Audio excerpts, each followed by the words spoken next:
जय हिंद साथियों, welcome to my YouTube channel. एक का अगर आप ऑप्शन बी श्रीनिवास अयंगर बता रहे हैं तो आपका बिल्कुल राइट आंसर हो जाएगा। 1928 में गठित इंडिपेंडेंस फॉर इंडिया लीग के अध्यक्ष कौन थे? श्रीनिवास अयंगर थे। तो एक का ऑप्शन बी आपका बिल्कुल राइट आंसर हो जाएगा। 2 नंबर प्रश्न का सही जवाब बताएं। रेशम का उत्पादन सर्वप्रथम कहाँ शुरू हुई? रेशम का उत्पादन सर्वप्रथम कहाँ शुरू हुई? 2 का सही जवाब बताएं। 2 नंबर प्रश्न का सही जवाब बताएं। रेशम का उत्पादन सर्वप्रथम कहाँ शुरू हुई? देखिए, अगर 2 का अगर आप ऑप्शन डी चीन बता रहे हैं तो आपका बिल्कुल राइट आंसर है। रेशम का उत्पादन जो है सर्वप्रथम चीन में शुरू हुई, तो चीन आपका बिल्कुल राइट आंसर हो जाएगा। क्वेश्चन पूछता है कि रेशम का उत्पादन सर्वप्रथम कहाँ शुरू हुई, तो ये आपका चीन में हुई, तो 2 का ऑप्शन डी बिल्कुल राइट आंसर हो जाएगा। नेक्स्ट प्रश्न 3 का सही जवाब बताइएगा कि गोवा की राजभाषा क्या है? I am waiting for your answer. 3 का सही जवाब बताइए कि गोवा की राजभाषा क्या है। 3 का सही जवाब बताएं। गोवा की राजभाषा क्या है? फटाफट बताइएगा। देखिए, अगर आप कोंकणी बता रहे हैं तो आपका बिल्कुल राइट आंसर है। कोंकणी बिल्कुल सही जवाब हो जाएगा। गोवा की राजभाषा क्या है? तो क्वेश्चन पूछता है कि गोवा की राजभाषा क्या है, तो गोवा की जो राजभाषा है वो कोंकणी है। तो 3 का अगर आप ऑप्शन सी बता रहे हैं कोंकणी, तो आपका बिल्कुल राइट आंसर है। आगे देखिए 4 नंबर कि त्वचा की सबसे ऊपरी परत को क्या कहा जाता है? फटाफट इस प्रश्न का सही जवाब बताएं कि त्वचा के ऊपरी परत को क्या कहा जाता है? त्वचा की सबसे ऊपरी परत, ध्यान से पढ़िए, त्वचा की सबसे ऊपरी परत को क्या कहा जाता है? जल्दी से छाप दीजिए। देखिए, अगर आप एपिडर्मिस बता रहे हैं यानी ऑप्शन ए बता रहे हैं तो आपका बिल्कुल राइट आंसर हो जाएगा। त्वचा की जो सबसे ऊपरी परत होती है, त्वचा की जो सबसे ऊपरी परत होती है उसे हम लोग क्या कहते हैं? उसे हम लोग जो एपिडर्मिस के नाम से जानते हैं। तो 4 का अगर आप ऑप्शन ए बता रहे हैं तो आपका बिल्कुल करेक्ट आंसर है। अगला प्रश्न खेल से संबंधित है, फटाफट बताइएगा कि मोहन बागान क्लब का संबंध किस खेल से है? क्वेश्चन पूछा जाता है कि मोहन बागान क्लब का संबंध किस खेल से है। तो अगर आप 5 का सी फुटबॉल बता रहे हैं तो आपका बिल्कुल राइट आंसर हो जाएगा। मोहन बागान क्लब का संबंध फुटबॉल से है। तो याद रखिएगा, क्वेश्चन पूछे कि मोहन बागान क्लब का संबंध किस खेल से है, तो फुटबॉल से है। तो 5 का आपका ऑप्शन सी बिल्कुल करेक्ट आंसर हो जाएगा। आगे देखिए 6 नंबर कि मछलियों के हृदय में कितने कक्ष यानी चेम्बर होते हैं? मछलियों के हृदय में। क्वेश्चन ये भी पूछता है, अगर मनुष्य के हृदय में पूछे तो आप क्या बताइएगा? मनुष्य के हृदय में कितने कक्ष होते हैं, ये भी क्वेश्चन पूछा जाता है। और ये भी पूछा जाता है कि मछली के हृदय में कितने कक्ष होते हैं। तो देखिए, दोनों क्वेश्चन याद रखिएगा। तो अगर क्वेश्चन पूछे कि मछली के हृदय में कितने कक्ष होते हैं मछली के हृदय में, तो मछली के हृदय में जो होता है 2 कक्ष होता है। मछली के हृदय में कितने कक्ष होता है? तो 2 कक्ष होता है। तो 6 का ऑप्शन बी आपका बिल्कुल राइट आंसर हो जाएगा। आगे देखिए 7 नंबर की सप्तऋषि क्या है? सप्तऋषि क्या है? देखिएगा, कभी कभी चांदनी रात में, जब रात का समय होगा, जब चांद उगा रहेगा, तो देखते हैं कभी कल कि एक तारा जो होता है, 7 तारा होता है जो आपसी समूह में एक दूसरे से जो है जुड़ा रहता है। 7 तारा, समझे कि नहीं? ऐसे ही कुछ दिखाई देता है आसमान में, ऐसे ही कुछ, तो इसे हम लोग सप्तऋषि तारा कहते हैं, समझे कि नहीं? ये एक दूसरे के अपोजिट या आस पास में ही रहता है, एक दूसरे से ज़्यादा दूरी पर नहीं रहता है, तो इसे सप्तऋषि तारा कहा जाता है।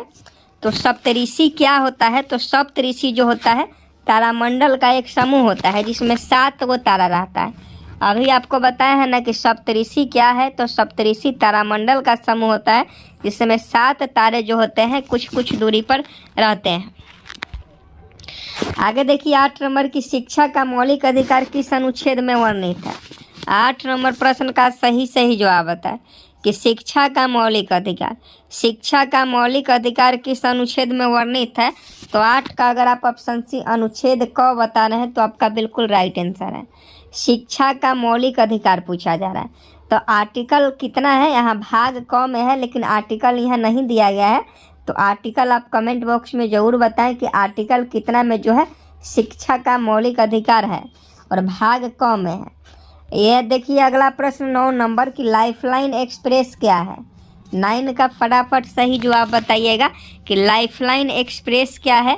तो देखिए लाइफलाइन एक्सप्रेस एक प्रकार का अस्पताल है, एक अस्पताल है। तो 9 का आपका ऑप्शन सी सही जवाब हो जाएगा। लाइफलाइन एक्सप्रेस क्या है? तो एक अस्पताल है। आगे देखिए 10 नंबर की भारत का एकमात्र सक्रिय ज्वालामुखी किस द्वीप पर स्थित है? 10 का फटाफट कमेंट बॉक्स में छाप दीजिए कि भारत का एकमात्र सक्रिय ज्वालामुखी किस द्वीप पर स्थित है। फटाफट इस प्रश्न का सही जवाब बताएं। तो बैरन द्वीप आपका बिल्कुल राइट आंसर हो जाएगा। भारत का एकमात्र सक्रिय ज्वालामुखी किस द्वीप पर स्थित है? तो बैरन द्वीप पर स्थित है। आगे देखिए किस अंतरिक्ष यान के द्वारा सर्वप्रथम चंद्रमा पर मनुष्य को पहुंचाया गया? क्वेश्चन पूछा जाता है कि किस अंतरिक्ष यान के द्वारा सर्वप्रथम चंद्रमा पर मनुष्य को पहुंचाया गया? तो अपोलो 11 जो है ये आपका बिल्कुल राइट आंसर हो जाएगा। आगे देखिए एशियाटिक शेर भारत के किस नेशनल पार्क में पाए जाते हैं? एशियाटिक शेर जो होते हैं वो भारत के किस नेशनल पार्क में पाए जाते हैं? 12 का सही जवाब बताएं। तो ये आपका गिर हो जाएगा। एशियाटिक शेर गिर नेशनल पार्क में पाए जाते हैं। तो ऑप्शन डी बिल्कुल राइट आंसर हो जाएगा। आगे देखिए 13 नंबर की ओजोन के अणु में ऑक्सीजन के कितने परमाणु पाए जाते हैं? ये बिहार मद्य निषेध 76 पोस्ट में क्वेश्चन पूछा गया था। अगर आप बिहार मद्य निषेध के 76 पोस्ट का एग्ज़ाम दिए हैं तो आपको ये मालूम होगा कि 76 पोस्ट के एग्ज़ाम में क्वेश्चन पूछा गया था कि ओजोन के अणु में ऑक्सीजन के कितने परमाणु होते हैं। तो ओजोन का सूत्र O3 होता है। तो ओजोन के अणु में ऑक्सीजन के जो 3 परमाणु होते हैं। ये क्वेश्चन खुद 76 पोस्ट में पूछा गया है। आगे देखिए 14 नंबर की दक्षिण भारत में काली मिट्टी को किस नाम से जाना जाता है? 14 का सही जवाब बताएं कि दक्षिण भारत में काली मिट्टी को किस नाम से जाना जाता है। फटाफट इस प्रश्न का सही जवाब बताएं। तो देखिए काली मिट्टी में कपास की खेती की जाती है। क्वेश्चन पूछे कि कपास की खेती किस मिट्टी में की जाती है? तो काली मिट्टी में की जाती है। और काली मिट्टी को ही दक्षिण भारत में रेगुड़ मिट्टी के नाम से जाना जाता है। तो क्वेश्चन पूछा जाता है कि दक्षिण भारत में काली मिट्टी को किस नाम से जाना जाता है? तो रेगुड़ मिट्टी के नाम से जाना जाता है। तो 14 का ऑप्शन है बिल्कुल राइट आंसर हो जाएगा। आगे देखिए 15 का सही जवाब बताएं कि भारत के किस राज्य की राज्य भाषा अंग्रेजी है? I am waiting for your answer. 15 का सही जवाब बताएं कि भारत के किस राज्य की राज्य भाषा अंग्रेजी है।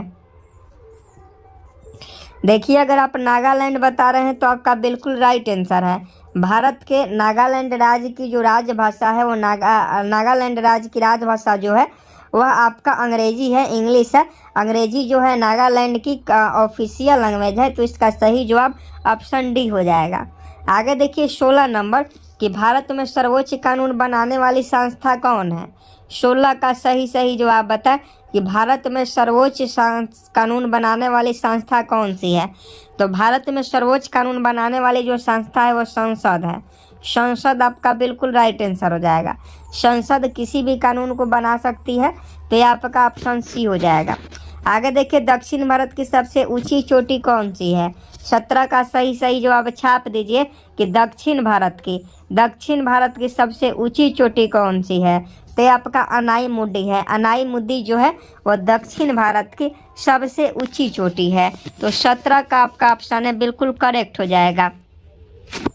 आगे देखिए वर्ल्ड वाइड वेब WWW जिसे हम लोग कहते हैं WWW यानी वर्ल्ड वाइड वेब का आविष्कार किसने किया था? तो क्वेश्चन तो कई बार आपको करवा चुके हैं कि वर्ल्ड वाइड वेब के आविष्कार जो किए थे टिम बर्नर्स-ली ने किया था। टिम बर्नर्स-ली ने वर्ल्ड वाइड वेब का आविष्कार किया था। आगे देखिए विश्व सिंह दिवस यानी वर्ल्ड लायन डे, विश्व सिंह दिवस कब मनाया जाता है? फटाफट कमेंट बॉक्स में छाप दीजिए कि विश्व सिंह दिवस यानी वर्ल्ड लायन डे कब मनाया जाता है। तो ये आपका 10 अगस्त को विश्व सिंह दिवस मनाया जाता है। अगला प्रश्न का सही सही जवाब बताएं कि भारत के राष्ट्रीय जलीय पशु कौन है। 20 का सही सही जवाब बताएं कि भारत के राष्ट्रीय जलीय पशु कौन है।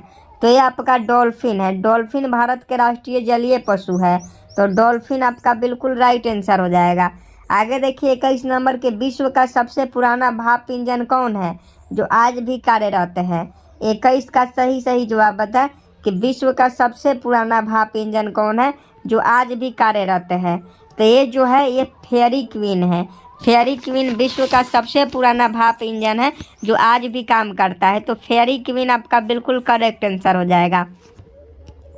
22 नंबर देख लीजिए कि कराटे खेल को ओलंपिक खेल में कब शामिल किया गया।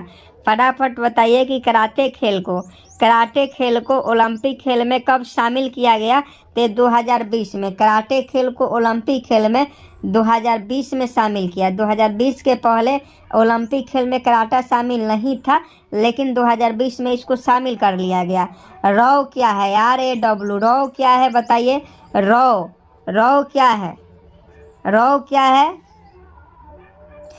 रिसर्च रॉ का फुल फॉर्म ही बता दीजिएगा कि रॉ का फुल फॉर्म क्या होता है। और रॉ एक प्रकार का खुफिया एजेंसी है। तो ऑप्शन भी सही जवाब हो जाएगा। रॉ क्या है, तो रॉ एक खुफिया एजेंसी है। रिसर्च और एनालाइजिंग विंग कहा जाता है। तो ऑप्शन भी खुफिया एजेंसी बिल्कुल राइट आंसर हो जाएगा। आगे देखिए सोर्स कोड को ऑब्जेक्ट कोड में बदलने वाला प्रोग्राम को क्या कहा जाता है। सोर्स कोड को ऑब्जेक्ट कोड में बदलने वाले प्रोग्राम को क्या कहा जाता है। तो इसे कंपाइलर कहा जाता है। सोर्स कोड को ऑब्जेक्ट कोड में बदलने वाले प्रोग्राम को कंपाइलर कहा जाता है। तो 24 का ऑप्शन है सही जवाब हो जाएगा। आगे देखिए 25 नंबर की पृथ्वी के बाहरी पटल पर उपलब्ध दूसरा सबसे प्रचुर तत्व कौन सा है। फटाफट 25 का सही सही जवाब बताएं कि पृथ्वी के बाहरी पटल पर उपलब्ध दूसरा सबसे प्रचुर तत्व कौन सा है। तो आपका सिलिकॉन है। सिलिकॉन एक अर्धचालक होता है और पृथ्वी के बाहरी पटल पर उपलब्ध दूसरा सबसे प्रचुर तत्व सिलिकॉन है। आगे देखिए 26 नंबर की वेब पेज पर वापस आने वाले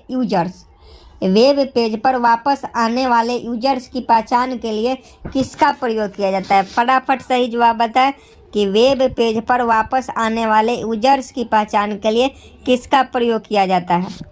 तो आपका कुकीज का प्रयोग किया जाता है। कुकीज आपका बिल्कुल राइट आंसर हो जाएगा। वेब पेज पर वापस आने वाले यूजर्स की पहचान के लिए कुकीज का प्रयोग किया जाता है। तो 26 का ऑप्शन डी सही जवाब हो जाएगा। आगे देखिए 27 नंबर कि राष्ट्रीय भूभौतिकी अनुसंधान संस्था कहाँ पर स्थित है। 27 का सही जवाब बताएं कि राष्ट्रीय भूभौतिकी अनुसंधान संस्था कहाँ पर स्थित है। तो 27 का अगर आप ऑप्शन डी हैदराबाद बता रहे हैं तो आपका बिल्कुल करेक्ट आंसर है। आगे देखिए 28 नंबर के प्राथमिक रंग के अंतर्गत कौन नहीं आते हैं। यहाँ 4 आपको ऑप्शन देखने को मिल जाएगा और आपको बताना है कि प्राथमिक रंग के अंदर इनमें से कौन नहीं आता है। तो पीला नहीं आता है। लाल नीला हरा ये प्राथमिक रंग है, लेकिन पीला जो होता है वो प्राथमिक रंग नहीं होता है। आगे देखिए 29 नंबर की सविनय अवज्ञा आंदोलन कब शुरू की गई। 29 का सही जवाब बताएं कि सविनय अवज्ञा आंदोलन कब शुरू की गई। तो ये आपका 12 मार्च 1930 को सविनय अवज्ञा आंदोलन जो की शुरुआत की गई। आगे देखिए 30 नंबर के विश्व में मैनग्रोव वन का सबसे बड़ा क्षेत्र स्थित है। विश्व में मैनग्रोव वन का सबसे बड़ा क्षेत्र स्थित है तो भारत में है। सबसे ज़्यादा मैनग्रोव वन जो है वह भारत में पाए जाते हैं। आगे देखिए रेडियोधर्मिता की खोज किसने की। ये भी क्वेश्चन बहुत ज़्यादा इम्पोर्टेंट है और कई बार ये क्वेश्चन पूछा भी गया है कि रेडियोधर्मिता की खोज किसने की। तो हेनरी बैकुरल ने रेडियोधर्मिता की खोज की। आगे देखिए हॉर्नबिल उत्सव किस राज्य में मनाई जाती है। हॉर्नबिल उत्सव किस राज्य में मनाई जाती है। तो हॉर्नबिल फेस्टिवल जो है नागालैंड राज्य में मनाई जाती है। तो 32 का ऑप्शन सी बिल्कुल राइट आंसर हो जाएगा। आगे देखिए 33 नंबर के डॉक्टर ध्रुव ज्योति घोष का संबंध किस क्षेत्र से है। 33 का सही जवाब बताएं कि डॉक्टर ध्रुव ज्योति घोष का संबंध किस क्षेत्र से है। तो 33 का देख लीजिए, ये आपका ऑप्शन डी 33 का, हाँ ऑप्शन डी पारिस्थितिकी से हो जाएगा। डॉक्टर ध्रुव ज्योति घोष का संबंध जो है पारिस्थितिकी से है। आगे देखिए, राइनोस्कोप से किसका जांच किया जाता है? राइनोस्कोप से, तो राइनोस्कोप से जो है नाक का जांच किया जाता है। राइनोस्कोप से किसका जांच किया जाता है? तो राइनोस्कोप से नाक का जांच किया जाता है। तो ऑप्शन सी बिल्कुल करेक्ट हो जाएगा। आगे देखिए 35 नंबर की, रण उत्सव किस राज्य में मनाया जाता है? रण उत्सव, तो रण उत्सव गुजरात राज्य में मनाया जाता है। क्वेश्चन पूछे कि रण उत्सव किस राज्य में मनाया जाता है? तो गुजरात में मनाया जाता है। आगे देखिए, भारतीय कृषि अनुसंधान परिषद, जिसे ICR के नाम से जाना जाता है, तो ICR का मुख्यालय कहाँ स्थित है? कमेंट बॉक्स में ज़रूर बताएं कि भारतीय कृषि अनुसंधान परिषद का मुख्यालय कहाँ है। तो देखिए ICR का जो मुख्यालय है वो आपका नई दिल्ली में है। तो बिल्कुल राइट आंसर है। बौद्ध स्थल दांत का मंदिर कहाँ स्थित है? दांत का मंदिर बौद्ध स्थल है, यह कहाँ पर स्थित है? तो 37 का ऑप्शन डी श्रीलंका हो जाएगा। बौद्ध स्थल दांत का जो मंदिर है वो कहाँ पर स्थित है? श्रीलंका में है। आगे देखिए, हरियाणा राज्य में किस भाषा का प्रयोग किया जाता है? हरियाणा राज्य में किस भाषा का प्रयोग किया जाता है? तो हिंदी भाषा का प्रयोग किया जाता है। हरियाणा राज्य में हिंदी भाषा का प्रयोग किया जाता है। Fountain of wealth, fountain of wealth कहाँ पर स्थित है? कमेंट बॉक्स में छाप दीजिए कि फाउंटेन ऑफ वेल्थ कहाँ पर स्थित है। तो ये आपका सिंगापुर में है। सिंगापुर में फाउंटेन ऑफ वेल्थ जो है स्थित है। मलयालम किस राज्य में बोली जाती है? 40 का सही जवाब बताएं कि मलयालम किस राज्य में बोली जाती है। तो मलयालम जो है केरला राज्य में बोली जाती है। केरल राज्य में मलयालम बोली जाती है। आगे देखिए 41 नंबर की, भारत में राष्ट्रीय रेल संग्रहालय कहाँ स्थित है? आप छाप दीजिए कि भारत में राष्ट्रीय रेल संग्रहालय कहाँ पर स्थित है। तो ये आपका नई दिल्ली में स्थित है। भारत में राष्ट्रीय रेल संग्रहालय जो है नई दिल्ली में स्थित है। आगे देखिए 42 नंबर की, इंटीग्रेटेड सर्किट कंप्यूटर किस पीढ़ी से संबंधित है? ये होमवर्क का क्वेश्चन है और 42वें नंबर प्रश्न का सही जवाब आप होमवर्क में दीजिएगा।